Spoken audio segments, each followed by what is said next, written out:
Umaalma ang National Grid Corporation of the Philippines na posibleng ikalugi umano nila dahil sa mababang kwenta umano sa dapat nilang singilin. Makakaapekto rin umano ito sa pagiging stable ng kuryente. Nakatutok si Maki Pulido. Tinutulay man nila ang kuryente mula sa mga planta hanggang sa mga kabahayan, sabi ng National Grid Corporation of the Philippines na isang pribadong kumpanya, nagnenegosyo rin sila. At tulad ng ibang mga negosyo, kailangan daw nilang kumita.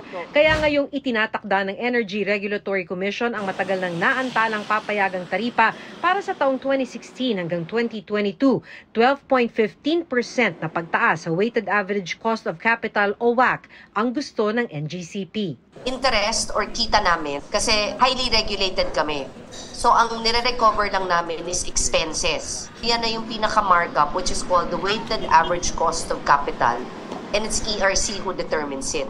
Wala pang pinal na utos ang ERC pero sa public notice, nalaman ng NGCP na 11.33% sa halip na 12.15 ang papayagang singilin nila kaya umaalma ang NGCP. If you masyadong mababa yung return on the capital, hindi yan makakaganda sa negosyo and that may have an impact in the required investments para suportahan yung direksyon ng gobyerno para sa economic recovery at pati dun sa energy stability.